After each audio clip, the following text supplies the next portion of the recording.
Pakistan stock data channel में खुशामदीद। उम्मीद है आप खैरियत से होंगे। तो देखते हैं मार्केट का कैपमैन एनालिसिस। जी, तो आज सवालों जवाब पे जाने से पहले कुछ मार्केट के बारे में जो थोड़ी बहुत बातें कर लेते हैं।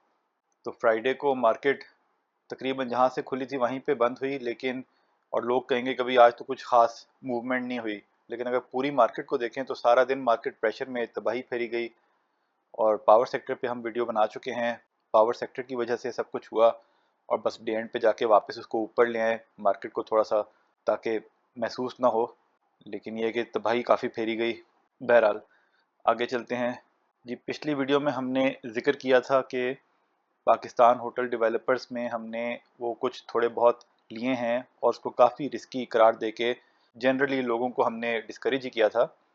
लेकिन ये था कि डिविडेंड इनमें से आ सकता है, लेकिन डिविडेंड कुछ भी नहीं आया।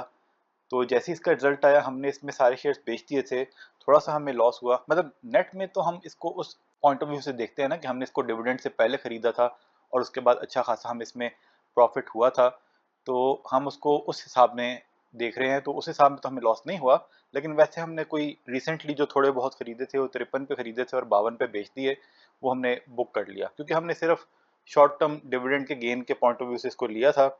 और हमने जब बेचा तो उसी दिन ये 57 पे भी चला गया था। बहरहाल हमारा अगेन वही बात है ना कि हम अपनी असेसमेंट के मुताबिक डिसीजन लेते हैं, फिर चाहे शेयर 6 अपर कैप्स मार दे हमें फ़र्क नहीं पड़ता। लेकिन उसके बाद कुछ ऐसा हुआ कि इसको 2-3 लोड लॉक्स लग गए हैं। तो वो थोड़ा सा सिर्फ हम आपको बताते हैं कि ऐसा क्या हुआ और क्यों आप लोगों को जो है सोचे समझे बगैर कहीं पे भी घुसना नहीं चाहिए। अब ये इनकी एनुअल रिपोर्ट आई, ठीक है।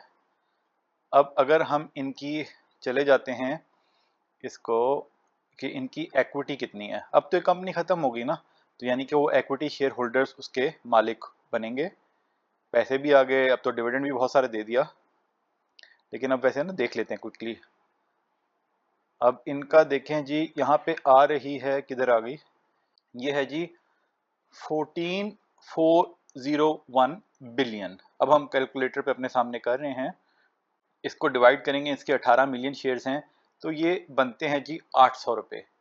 यानी कि इस कंपनी की जो वैल्यू है, जो कि वी आर एज्यूमिंग कि इसमें टैक्स वगैरह का इम्पैक्ट भी इन्होंने शामिल कर दिया होगा, तो वो इनका तकरीबन बना 800 रुपये पर शेयर और 725 रुपये का ये डिविडेंड दे चुके हैं। इसका मतलब ये है कि 75 रुपये जो हैं वो अभी भी बाकी हैं इस कंपनी में शेयर होल्डर्स के, जिनके मालिक हैं शेयर होल्डर्स। लेकिन एक मसला है उसमें। अब यहाँ पे आके देखें, आप ढूंढेंगे तो जाहिर बात है आप लोगों को, आम बंदे को तो शायद समझ ना आए, लेकिन थोड़ा सर्च करना पड़ता है।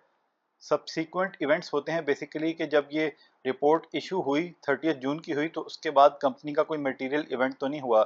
तो यहाँ पे इन्होंने ये लिखा है कि as earlier reported the company has entered into an agreement with trust for sale. उसके बाद लिखा है कि 14.5 बिलियन सेल की वैल्यू थी। फिर बिजनेस ऑपरेशंस जुलाई में क्लोज हो गए हैं और पेमेंट जो है वो पहले 90% रिसीव हुई और फिर बाकी बाद में सारी रिसीव हो गई और डिविडेंड इन्होंने दे दिया। उसके बाद ये कह रहे हैं कि एन अमाउंट ऑफ 850 मिलियन जो है वो एडवांस टैक्स के तौर पे किया है फ्रॉम द बैलेंस ऑफ 10%, और remaining amount is kept for future liabilities. यानी कि 850 को अगर हम 18 से डिवाइड करें तो 47 रुपये तो वही बनते हैं। इसका मतलब है कंपनी के पास अब जो 75 रुपये बचे उसमें से 47 रुपये तो टैक्स में निकल गए हैं। और इस बात के बारे में पहले क्लैरिटी नहीं थी कि कितना टैक्स का इम्पैक्ट होगा।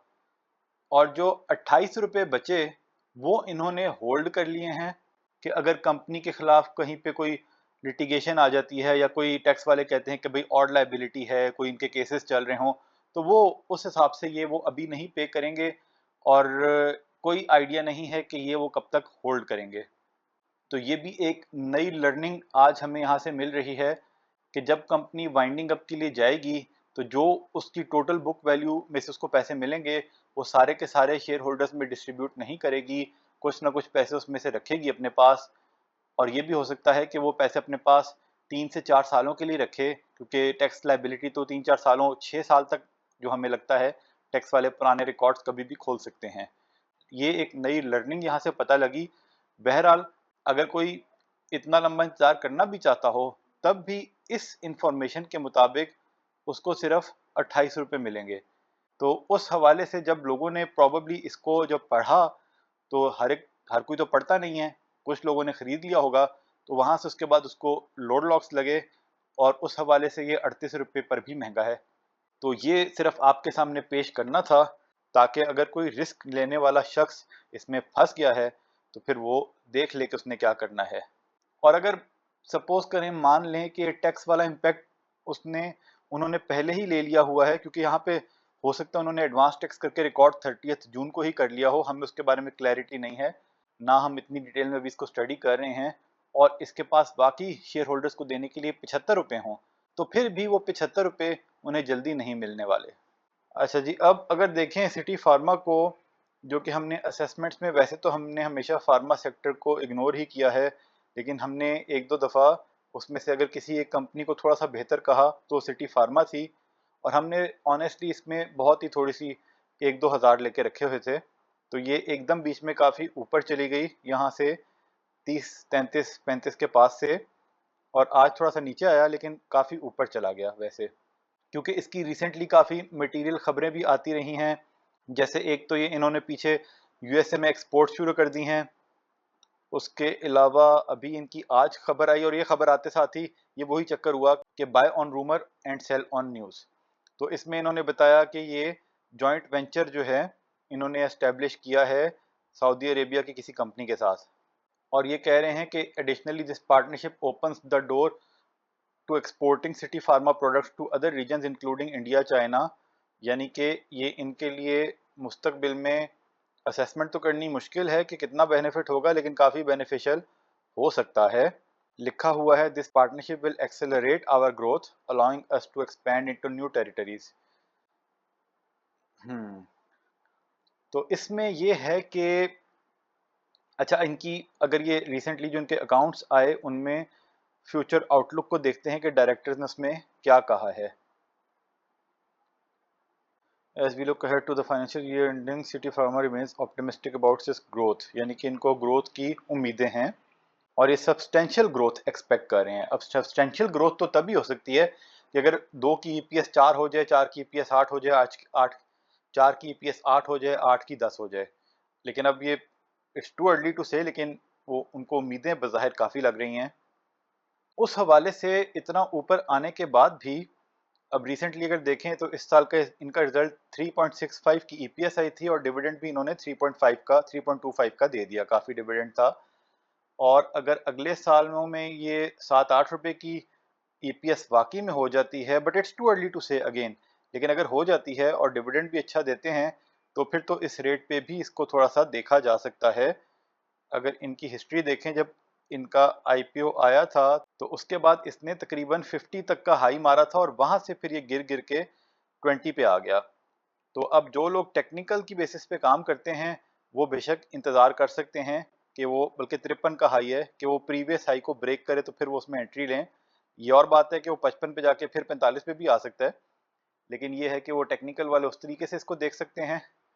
और बाकी ये है कि अगेन वही बात है, आपको पता है कि जैसे हब के साथ किया, बीवाईडी का झांसा देख के 170 पे ले गए और वहां से लोगों को डुबो दिया। तो ये कोई पता नहीं होता कि ग्रोथ का वो दिखा के उसमें बाइंग आ जाती है, और जब जहाँ पे आम लोग एंटर होते हैं तो शेयर फिर नीचे भी चला जाता है। बज़ाहिर इसका लॉन्ग टर्म में फ्यूचर आउटलुक पॉजिटिव लग रहा है।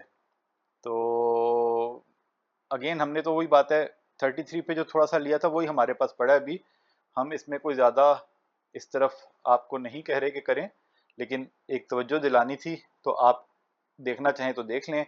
वैसे जो फार्मास्यूटिकल की बाकी कंपनीज हैं वो इस काबिल नहीं हैं जिस लेवल पे वो पहुंच गई हैं, और उस हवाले से लॉन्ग टर्म में ये भी काफ़ी ऊपर जा सकती है। अगर सिर्फ इस सेक्टर को फॉलो करते हुए देखें तो फिर अगर आप देखना चाहें तो देख लें, लेकिन यह है कि अभी पिछले 3-4 दिनों में ये काफ़ी ऊपर आ गया है।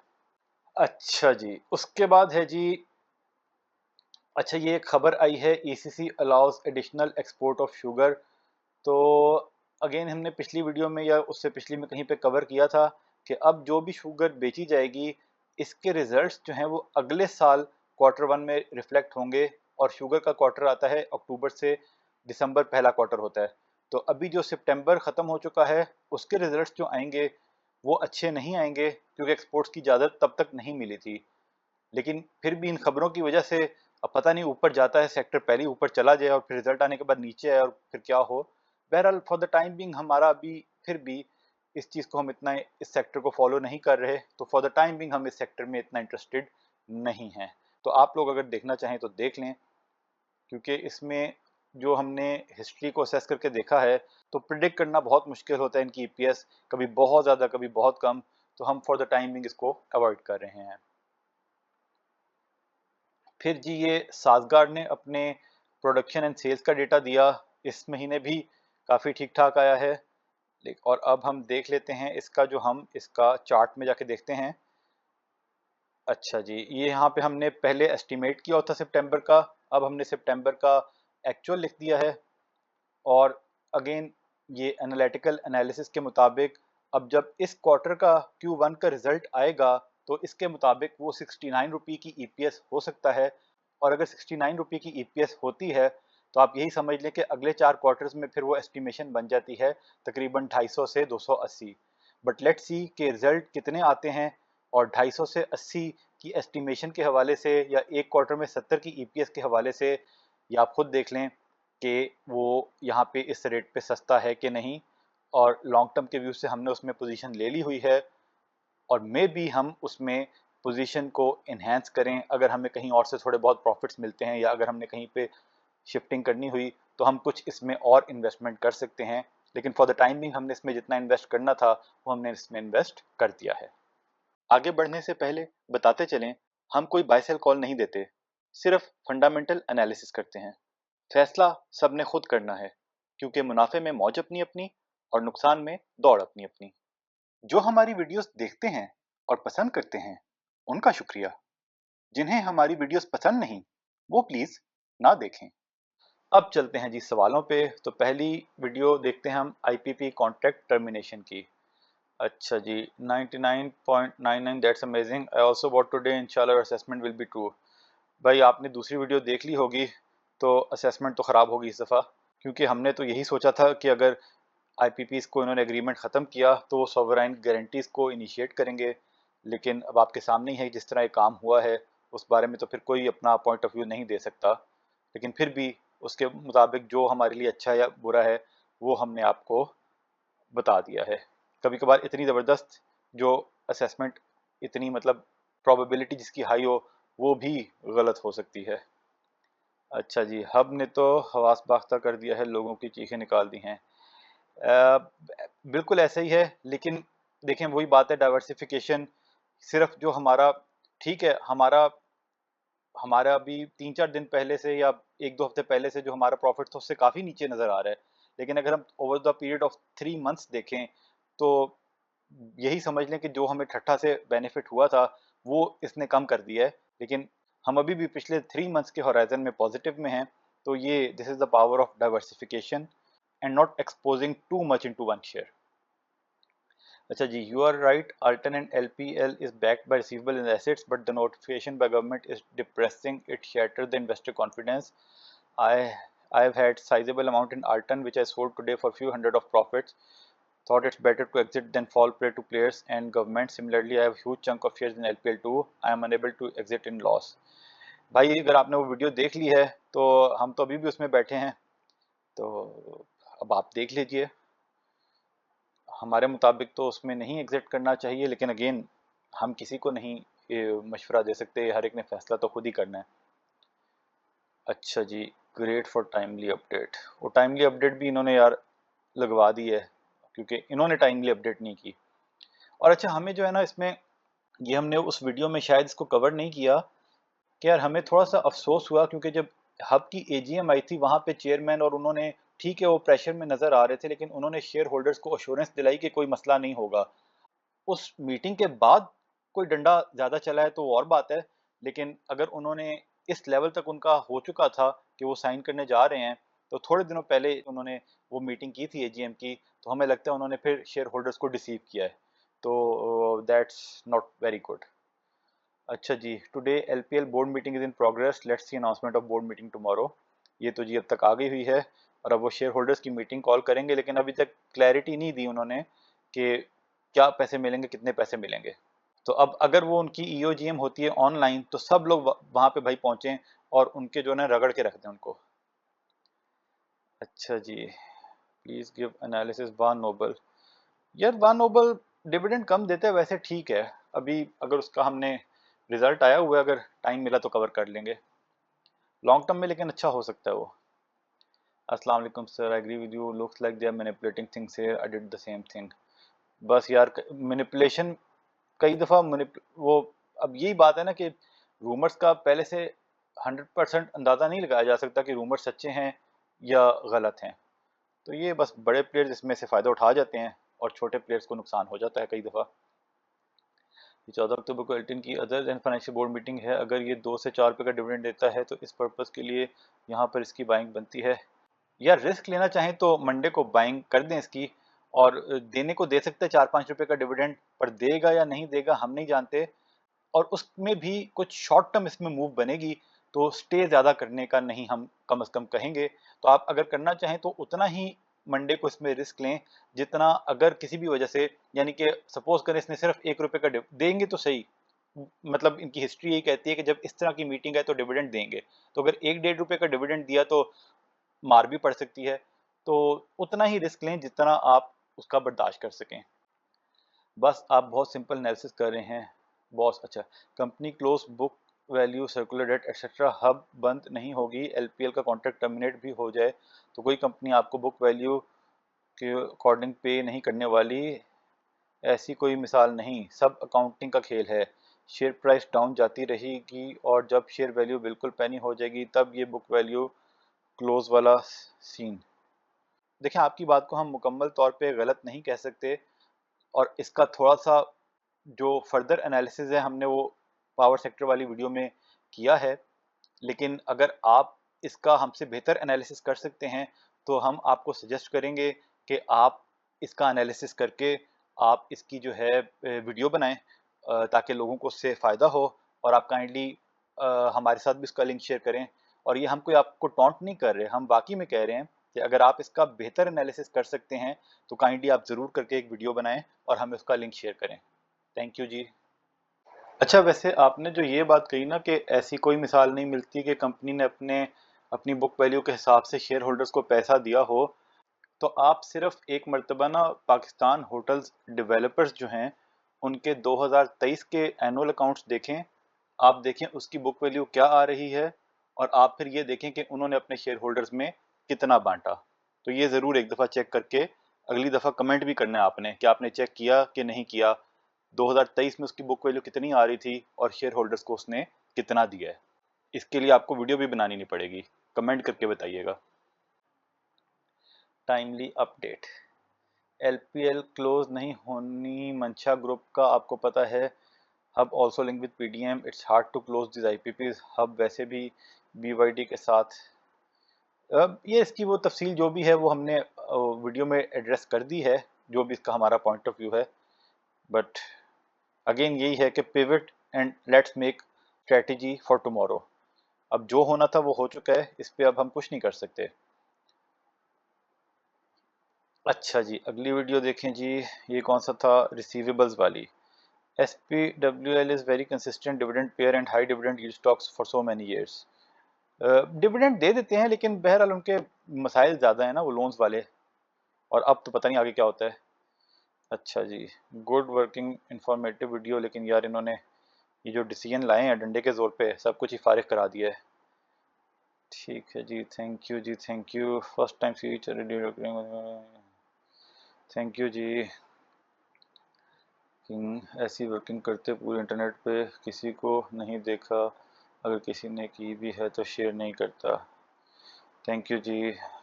वर्किंग तो आज भी, वर्किंग पे तो हम स्टैंड लेते हैं, लेकिन प्रॉब्लम ये है जो इन्होंने फैसला किया है तो उससे वर्किंग फिर वैलिड नहीं रहती।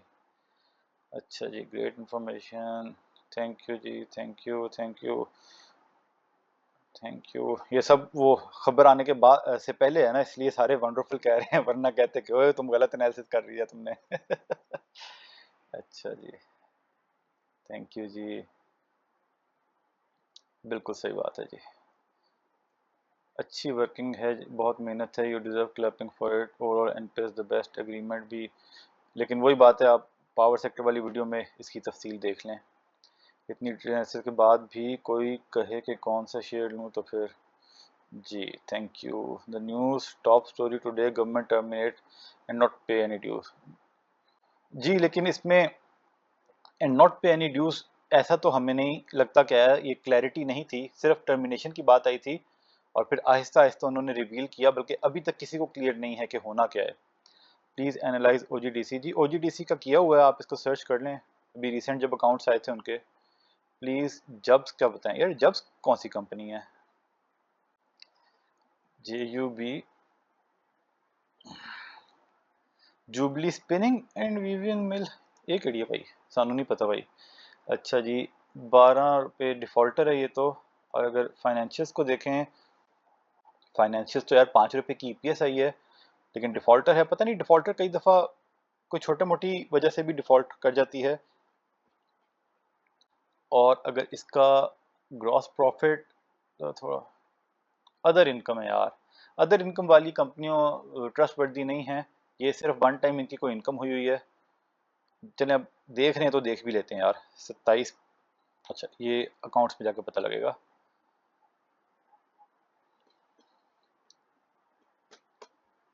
सत्ताईस है जी, gain on remeasurement of fair value of investment property. अच्छा, इन्वेस्टमेंट प्रॉपर्टी इनकी कोई थी, उसको इन्होंने फेयर वैल्यू पे रीमयर किया है। ये यहाँ पे ना, ये इन्वेस्टमेंट प्रॉपर्टी 865 और यहाँ पे रीवैल्यूएशन सरप्लस, उसकी वजह से पॉजिटिव हो गई है, वरना इनका कोई बिजनेस कोई इतना खास नहीं चल रहा।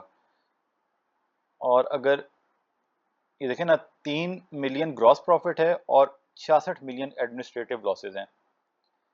तो ये कंपनी सिर्फ तब फ़ायदा दे सकती है कि अगर ये बंद हो जाए, तो आप इसको बंद करवा दें तो फिर फ़ायदा हो जाएगा, वरना इसमें एनालाइज करने वाली कोई बात नहीं है। अच्छा जी, how are you seeing LPL now, have a feeling buying small of will be beneficial in long run. यार आप वो उस वीडियो में देख लें, हमने इसकी तफसील बता दी है। ये जो 5 आईपीपीस की खबर लगी है आज, इस बारे में गाइड करें। यार अब तो आपको खुद ही पता लग गया है, बंद हो जाती हैं तो शेयर होल्डर को जो अमाउंट आपने शो की है रेपको की तरह डिविडेंड में मिलेगी, या फिर और क्या पॉसिबिलिटी, उसमें यार तफसील बता दी है, आप देख लें। अब इसमें यही है कि थोड़ा सा ना, पता नहीं इसका कोई फ़ायदा होगा कि नहीं, लेकिन हम तो ये कहते हैं कि जब उनकी ईओजीएम हो, तमाम के तमाम शेयर होल्डर्स जो, अगर वो ऑनलाइन नहीं है एलपीएल की, तो लाहौर वाले सारे काइंडली पहुंच जाए उधर और उन्हें जो है ना सारे मिल के कहें कि भाई आप इसको पहले पूछें कि भाई आपने क्यों बंद किया है, क्यों एग्रीमेंट ही साइन किया है, क्या आप पे प्रेशर था या आप लोगों ने कोई फ्रॉड किया हुआ है। और अब जो भी होगा ये आपने इसको, कंपनी को आगे नहीं चलाना, आप बंद करें, वाइंड अप करें और शेयर होल्डर्स को पैसे दें। ज़रूरी नहीं वो माने हमारी, लेकिन फिर भी जितने लोग हो सकते हैं मिलके ये बात कहें। ईपीक्यूएल को लास्ट ईयर से होल्ड कर किया हुआ है, लिबर्टी बेहतर से ऊपर नहीं गया, ना इसकी डील कंप्लीट हुई है।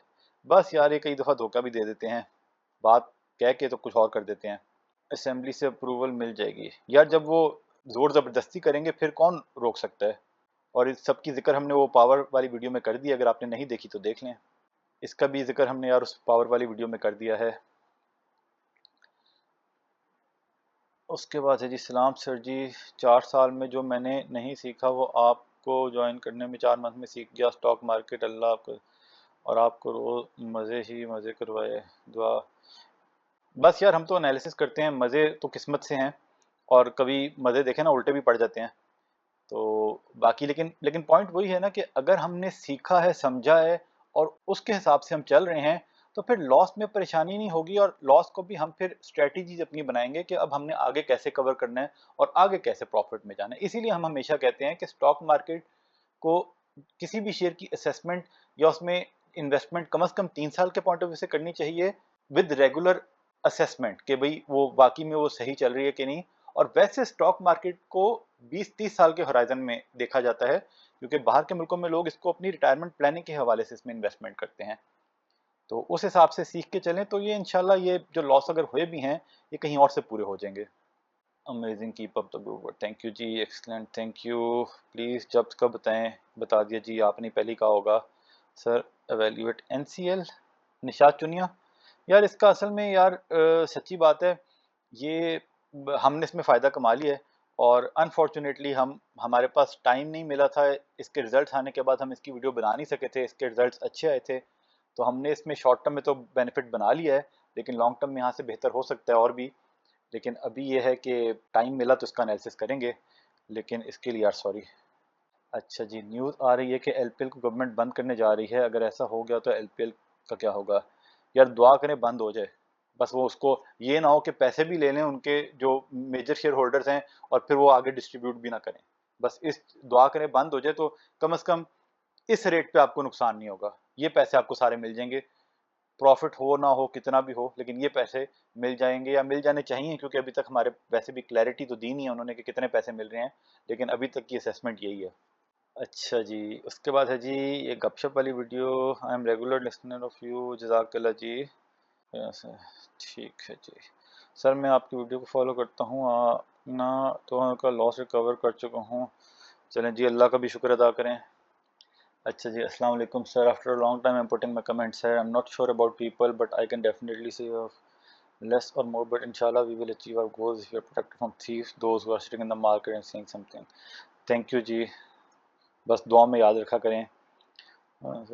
तो बस यार इसके लिए भी दुआ ही करें कि हमारा मूड बना रहे और टाइम भी मिलता रहे। माशाल्लाह आपकी मशवरों से जी फ़ायदा उठाया, मुझे भी यही लगता है कि जैसे जैसा कि इफर्ट वगैरह के अलावा आप इस हवाले से कुछ और स्टॉक्स जिसका इफर्ट वगैरह के अलावा आप और यार आपने जिस तरह लिखा है ना वो समझ बिल्कुल नहीं आ रही लेकिन अगर आप इनका एनालिसिस के बारे में पूछ रहे हैं तो देखें टाइम टू टाइम इनके हमने कहीं ना कहीं किए होंगे, तो आप अभी फॉर द टाइमिंग वहीं से देख लें। तो अभी इस वक्त हम इसके बारे में तफसीली गुफ्तगू नहीं कर पाएंगे, लेकिन इनमें से कुछ को तो हमने कवर किया होगा। और लेकिन इनमें ये पॉइंट ये है कि इनमें से जो हमें ज़ाहिर नज़र आ रहा है कि कोई भी हमारी जो डिविडेंड यील्ड वाली स्ट्रेटजी पे पूरा नहीं उतरता। और वैसे ATLH की ग्रोथ काफ़ी ठीक ठाक चल रही है, MTL के मसाइल चल रहे हैं, लक बहुत ऊपर है लेकिन ग्रो कर सकता है, FCCL भी ठीक है लेकिन अभी ₹1 का डिविडेंड भी दिया, फिर भी हमारा वो डिविडेंड यील्ड में उस तरह नहीं आता। और हाई नोन भी हमें लगता है काफ़ी ऊपर निकल गया है। तो आप ज़रा देख लीजिए खुद ही इनको इस वक्त। The way to go into fundamental really unique है। थैंक यू जी, I am waiting for new power sector analysis. अच्छा, ये वीडियो मेरे ख्याल से एनालिसिस से पहले की थी, वो एनालिसिस बाद में आया और वो बढ़ भी गया अच्छा जी, your videos are very informative माशाल्लाह। ठीक है, don't feel tired, love your work for good work. यार ये मूड होता है, फील की बात नहीं होती। तो और भी गम होते हैं ना ज़िंदगी में, तो जब मूड हो तो फिर कर लेते हैं। अच्छा सर, आपकी video are blessing is very useful for new investor, please keep holding us, we know it's kind of boring but your video. चलिए थैंक यू जी, अगर आपको ऐसा लगता है तो great, excellent analysis, secret is completely knock down. अच्छा जी, कंप्लीटली नॉक डाउन यानी कि मतलब रेडी शेप में, ये गाड़ियों के हवाले से यूज हुआ था ना। नॉक, फिर तो नॉक अप होना चाहिए अच्छा जी, अस्सलाम वालेकुम, I requested to start top 10 dividend talk series for this financial year. आपका फंडामेंटल रिव्यू बहुत अच्छा होता है, मगर आपकी हर वीडियो लाजमी देखता हूँ, प्लीज़ इशू कंटिन्यू रखें। अच्छा जी, बस दुआ करें यार कंटिन्यू हो। बेस्ट चैनल शरिया और नॉन शरिया को एक्सप्लेन कर दें। यार ऑनेस्टली हम छोटा सा क्विकली बताते हैं कि देखें हमारे मुताबिक ना, एक है डायरेक्ट इंटरेस्ट, एक है इनडायरेक्ट इंटरेस्ट। डायरेक्ट इंटरेस्ट ये है कि आप बैंकों में पैसा रखें और आप वहाँ से जो है ना सूद कमाएं। और इनडायरेक्ट इंटरेस्ट ये है कि आप जब नौकरी करते हैं तो आपकी जिस कंपनी से आपको पैसा मिलता है उसने भी अपने फालतू पैसे बैंकों में रखे होते हैं। और आप बिजनेस करते हैं, कई दफ़ा आपको बिजनेस के लिए मजबूरी में लोन भी लेना पड़ता है। आपका बिजनेस सोर्स कुछ और होती है लेकिन आपको इंटरेस्ट वाला लोन लेना पड़ता है या देना पड़ता है, ठीक है। तो ये इनडायरेक्ट इंटरेस्ट है। देखें, अगर तो आपने ज़्यादा डिटेल में चलना है तो आप मुफ्ती को ही फॉलो करें, उन्हीं को देखें। लेकिन अल्लाह ताला ने हर इंसान को अकल दी है, उसको अपनी अकल से सोचना चाहिए। तो हमारे मुताबिक जो है हमने डायरेक्ट इंटरेस्ट से ये हमारा पॉइंट ऑफ व्यू कि हमें बचना चाहिए, और इनडायरेक्ट इंटरेस्ट से हम नहीं बच सकते। इस दुनिया में रहना है तो उसमें घुसना पड़ेगा। अब ये जितनी भी कंपनियां हैं जो शरिया कंप्लाइंट, एग्जैक्ट डिफरेंस हमें नहीं पता क्योंकि हमने उसको कभी स्टडी नहीं किया। इनका कुछ इस किस्म का क्राइटेरिया होता है कि मिसाल के तौर पे कि अगर आपका जो है ना टोटल एसेट्स कंपनी के अगर 100 मिलियन है, तो कंपनी का इंटरेस्ट में जो पैसा है ना, वो जो इंटरेस्ट कमा रही है या वो उसने लोन लिए हुए हैं, वो 10% से ज़्यादा नहीं होना चाहिए, मिसाल के तौर पे। हमें एग्जैक्ट क्राइटेरिया नहीं पता, एक क्राइटेरिया बनाया है, उसमें जो फॉल करता है उसको शरिया कंप्लाइंट कह दिया जाता है। इस हवाले से देखें तो भाई साफ सी बात है कि 10% इंटरेस्ट वाला भी फिर तो हराम है, और 100% इंटरेस्ट वाला भी हराम है। और अगर कोई और क्राइटेरिया है, हो सकता है हमारी नॉलेज लिमिटेड हो, लेकिन फिर भी हमारा यही अंदाज़ा है, और हम इसलिए इनमें डिफ्रेंशिएट नहीं करते। हम देखते हैं कि जो स्टॉक मार्केट में कंपनीज इन्वेस्ट कर रही हैं, वो सब की सब बिजनेस चला रही हैं। बिजनेस चलाने के लिए अगर उनको इंटरेस्ट लेना पड़ता है, तो हम उसको इनडायरेक्ट इंटरेस्ट कंसिडर करके हम उस कंपनी में इन्वेस्ट कर देते हैं। हम ये नहीं मॉनिटर करते कि वो शरिया कंप्लाइंट है या नहीं है, क्योंकि हमारी स्ट्रेटजी ये है कि हम ज़िंदगी में, दुनिया में, हम इनडायरेक्ट इंटरेस्ट से हमें लगता है कि नहीं बचा जा सकता, हम उसमें चले जाते हैं। डायरेक्ट इंटरेस्ट को हम अवॉइड करते हैं। इसीलिए ना हमने कभी बैंक में पैसा रख के इंटरेस्ट लिया है, ना कभी हमने किसी बैंक के शेयर्स को खरीदा है। लेकिन अगेन ये हमारा पॉइंट ऑफ व्यू है, और इस मामले में आप अपने पॉइंट ऑफ व्यू पे चलें, और इसमें इससे ज़्यादा हम कुछ ना ही बोलें, कोई फतवा ही ना लगा दे हमारे पे। अच्छा जी, don't desert, we live in a place that is surrounded by fools and अच्छा people, I am judging your जज़ाकल्लाह जी। अच्छा जी, एग्रीड विद योर आइडिया, ये पता नहीं केड़ा वाला आइडिया था। अच्छा जी, thank you for input, you are doing great, जज़ाकल्लाह जी। लगे बताए, no consumer right, no human right, I was upset by this bonus cut, you are right, it was only tax deduction and we were played by the government same. अब ये देखें ना, पीएनएसई में भी गवर्नमेंट की है और उन्होंने भी बोनस दिया है, प्राइवेट कंपनियां कोई बोनस नहीं दे रही हैं अब। तो ये गवर्नमेंट ने वहां से पैसे निकाल लिए हैं। अच्छा जी, थैंक यू सर। यार ईटीएफ पे हमने ना जेएसएमएफ ईटीएफ पे वीडियो बनाई है, वो आप देख लें। उसके अलावा उनका असल में ना इंफॉर्मेशन इतनी डिटेल में अवेलेबल नहीं है कि उनको एनालाइज किया जा सके, तो आप उसकी देख लें, और उसमें हमने भी कुछ इन्वेस्टमेंट करके रख दी है। अच्छा जी, थैंक यू जी। Off power sector after results, यार वीडियो बन गई और dash dash dash, please analyse DCR. यार ताहिर साहब, बहुत माजरत यार, आप बड़े अरसे से जो है ना बार बार हमें डीसीआर का कह रहे हैं, लेकिन चलो यार आज ऐसे करते हैं, ऑनलाइन ही देख लेते हैं। अच्छा जी, डीसीआर को देखें जी।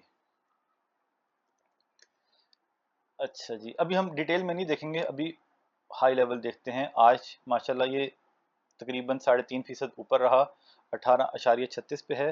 अगर फाइनेंशियल्स देखें तो 3 4 4 4 ऑन एवरेज 4 की अर्निंग इसकी आप समझ लें। और अगर 24 की नहीं आई अभी, लेकिन 24 की भी अर्निंग तकरीबन थोड़ी बहुत डाउन हुई है, तो थोड़ी कम भी हो सकती है, लेकिन आप फॉर द टाइम भी यही समझें कि 3.5 4 की हो जाएगी। और अगर पे आउट को देखें तो ये पे आउट जो है ना तकरीबन कंसिस्टेंटली देते हैं हर क्वार्टर पे 5%, यानी कि 50 पैसा कुछ अरसे से दे रहे हैं, और साल के बने 2 रुपये। अब 2 रुपये के हवाले से इसकी डिविडेंड यील्ड तकरीबन 11% बनती है, तो नॉट बैड। हमारे टीयर 2 में फॉल करता है तो इसको देखा जा सकता है, लेकिन थोड़ा स्लो चलने वाला शेयर है। और अगर प्राइस अर्निंग को देखें तो प्राइस अर्निंग भी 5 के आसपास है, तो ठीक है। मतलब आप थोड़ा बहुत इसमें कर सकते हैं। वैसे तो कभी मूव बड़ी बननी हो तो बन भी सकती है। अच्छा, लेकिन वैसे 5 साल में इस वक्त बहुत हाई पे ट्रेड कर रहा है, तो लेकिन ये कि थोड़ा बहुत इसमें करके लॉन्ग टर्म के लिए रखा जा सकता है, क्योंकि इसकी कंसिस्टेंटली इसको परफॉर्मेंस ये देता जा रहा है। और 2-2 रुपये का डिविडेंड जारी रखे तो आप उस हवाले से देख लें। लेकिन ये है कि हमारा फॉर द टाइम बिंग इसमें कोई इंटरेस्ट नहीं है, और हमने इसमें कोई इन्वेस्टमेंट नहीं की हुई। अच्छा जी, सर जी जीजीएल का भी बता दें। यार तौबा करो यार, आप जाके ना हमारी उसके ऊपर ना वो वीडियो सर्च करो, जी टेक या सर्फ की वीडियो हमने बनाई होगी कि कैसे वो ₹3 पे शुरू होकर ₹3 पे गया। तो इस ग्रुप पे से तो हमारा बिल्कुल ही एतबार उठ गया है। ये वही बात है कि लोगों को बिला वजह कुछ शेयर्स में गेम डाली जाती है और लोगों को उनके पीछे लगाया जाता है, और वो लोग समझते नहीं है, क्योंकि जो जो उनको पीछे लगाते हैं वो बेच बाच के निकल जाते हैं, और फिर लोग बेचारे ये समझते हैं कि वही शेयर हमेशा चलता रहेगा, या जहाँ से अगर वो 10 से उठ के 50 पे गया था और वापस 10 पे आया तो फिर 50 पे जाएगा, और वो शेयर वहीं पे है और बाकी सारे निकल गए हैं। अब इसमें से जो है, जो 3 साल पहले ये ट्रीट, जीजीएल, ये जीजीजीएल, ये आपका डब्ल्यूटीएल और इस किस्म के कुछ और शेयर्स हैं जिनमें लोगों को घुसाया हुआ था, और जो है वो सारे के सारे शेयर्स बिल्कुल खल्लास हो चुके हैं, और हर दूसरा शेयर चल गया पर ये नहीं चले। और हम भी उस टाइम पे, ये तब की बात है जब हम भी इन लोगों के चक्कर में फंसे हुए थे, और हम भी जीजीएल में हम नुकसान करके निकले थे। एक टाइम पे हमें जीजीएल और ट्रेड में अच्छा खासा फायदा हो रहा था, लेकिन हम अल्टीमेटली नुकसान में निकले। लेकिन फिर भी हम ये जब निकले तो फिर काफ़ी मतलब जल्दी निकल गए थे, बहुत ज़्यादा नुकसान नहीं हुआ। और ये वही वक्त था, फिर हमें जो है इन लोगों की गेमें समझ आ गई थी, और अल्लाह का शुक्र है, अल्लाह का फजल है कि अल्लाह ने हमें अकल इस्तेमाल करने की तौफीक दी, हमने खुद सीखा और अब हम लोगों तक भी पहुंचा रहे हैं। CPHL का एनालिसिस कर दें, सिटी फार्मा जी आज छोटा मोटा कर लिया हमने। आज तो मार्केट बंद है, बंद है, पता नहीं, हाँ संडे को तो बंद ही होती है, पता नहीं। आप ये, अगर हम आज की बात करें इसका मतलब ये है कि फ्राइडे, क्योंकि हमने वीडियो फ्राइडे को रिकॉर्ड की होगी ना, लेकिन अपलोड संडे को की होगी। सर प्लीज़ जब पे वीडियो बना दें यार, इस पर बात हमने कर दी है। 80 ALTN से DFMS स्विच किया था, ALTN की रिफ्लेक्ट नहीं हुई थी एट PSX, THS की अभी इंक्रीज होती जा रही है। I asked broker, he told me it's based on FIFO method. यार ये जो ब्रोकर की एवरेज पे ना आप जाया करें, अपनी इसकी वर्किंग बनाएं, उसको छोड़ें। अच्छा जी, LPL 30 पे गया और यार PKG पे 90, बस बहुत फ्रस्ट्रेटिंग है, बट होल्ड किया, वो अक्टूबर में रिजल्ट आना है। बस देखें अब ये क्या करते हैं इसमें यार। लॉजिकली तो वही कह रहा हूँ ना, LPL लॉजिकली इस रेट पे तो बिल्कुल भी अब बेचना नहीं बनता, एग्जिट करना नहीं बनता। एंट्री वाली बात ये थी, आप ऐसी सरप्राइज वीडियो बना दिया करें जैसे आपने 4-5 मिनट बनाई थी।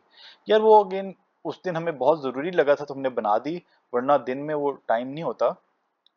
तो अक्सर तो हम ट्रेडिंग में बिजी होते हैं, वरना अपना कई दफ़ा ज़ाती काम भी होते हैं, लेकिन वो उस दिन हमें लगा कि अर्जेंटली बना देनी चाहिए। Respected sir, I want to invest a huge amount in Colgate. Can you please guide me? In every 3 years it's gone up and then down. I don't want to buy.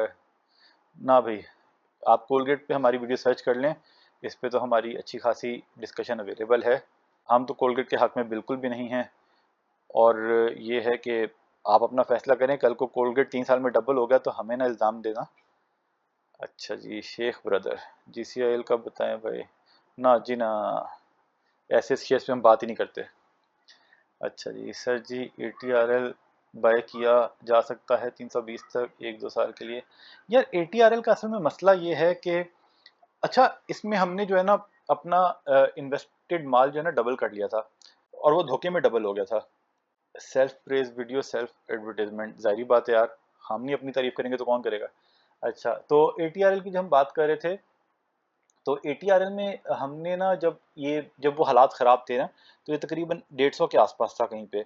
तो हमने इसकी assessment की, वहाँ पे इसकी जो EPS बन रही थी, वो EPS ही कोई उस टाइम पे वो आ रही थी, वो 2 क्वार्टर्स की शायद 150 से भी ऊपर थी। मतलब वो इतना अजीब लग रहा था कि यार इतनी लो वैल्यूएशन पे शेयर है। हमने कहा था इतना ज़्यादा EPS कमा रहे हैं तो ये 10-20% भी डिविडेंड दे देंगे तो पता नहीं डिविडेंड कहाँ से कहाँ पहुँच जाएगा। तो हमने उसमें इन्वेस्ट कर दिया। इत्तेफाक से वो उन दिनों में रिफाइनरी की वो न्यूज़ चल रही थी, तो सारी वो कि रिफाइनरी पॉलिसी आ रही है, तो सारी रिफाइनरीज जो है ना वो ऊपर ऊपर जाने लगी, ऊपर जाने लगी, ऊपर जाने लगी, 300 के आसपास, कहीं 250-300 के आसपास पहुंच गई। तो वहां पे रिजल्ट आया, डिविडेंड बहुत बुरा आया, तो हम उसमें से एग्जिट कर गए, लेकिन हमारा तकरीबन 70-80% उसमें से हमें बेनिफिट हासिल हो गया। और फिर हमने उसके अकाउंट्स पढ़े थे तो पता लगा था कि रिफाइनरीज जो है वो ज़्यादा डिविडेंड दे ही नहीं सकते, हुकूमत ने उनके ऊपर पाबंदी लगाई हुई है।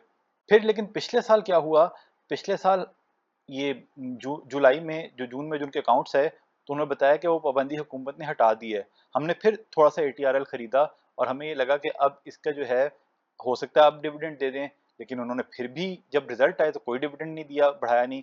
क्योंकि उन्होंने सारे पैसे जो है रिफाइनरी अपग्रेडेशन, जो पता नहीं कभी होती है ज़िंदगी में कि नहीं, लेकिन उसी के लिए होल्ड करके रखे हुए हैं।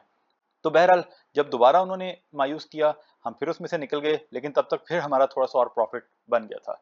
लेकिन पॉइंट ये है कि इसकी बुक वैल्यू बहुत ज़्यादा है, इनके पास पैसे बहुत ज़्यादा हैं, 1000 से ऊपर इसकी बुक वैल्यू है। तो लॉन्ग टर्म में शायद ये ऊपर तो चला जाए। वैसे पिछले कुछ क्वार्टर्स में इसकी वो ईपीएस भी ड्रॉप हो रही है, तो पहले जैसी नहीं रही, लेकिन फिर भी ऊपर जा सकता है। लेकिन हमने जो है, क्योंकि हमारी मेजर इन्वेस्टमेंट होती है अच्छे डिविडेंड यील्ड वाले स्टॉक्स में, जिनकी डिविडेंड यील्ड कम से कम 15 है, उसमें ज़्यादा इन्वेस्टमेंट होती है। जिनकी 10 से ऊपर है, 10 से 15 की रेंज में है, उसमें कुछ थोड़ी बहुत इन्वेस्टमेंट कर लेते हैं।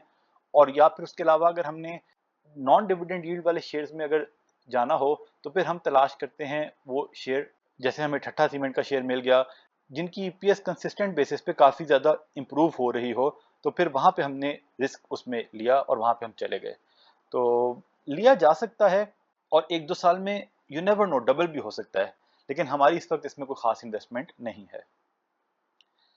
अच्छा जी, अब है जी आखिरी वीडियो थी, ये कौन सी थी, मार्केट अपडेट की वो जो, अच्छा हम रिवर्स ऑर्डर में चले हैं।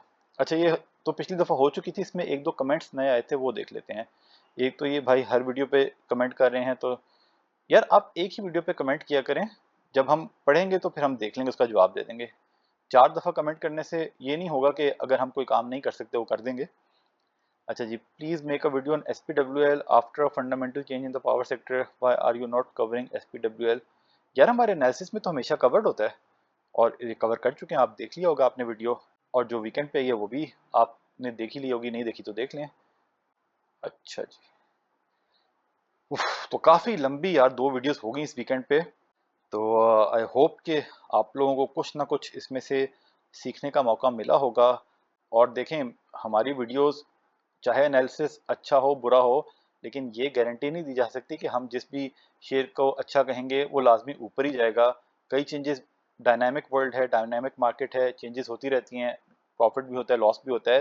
लेकिन पॉइंट यही है, जो आप लोगों को सीखने की तरफ तवज्जो हम दिलाते हैं, कि आपने सीखना है कि आपने कैसे गिर के इस मार्केट से उठना है। और अगर यहीं पे एक क्विकली देखें,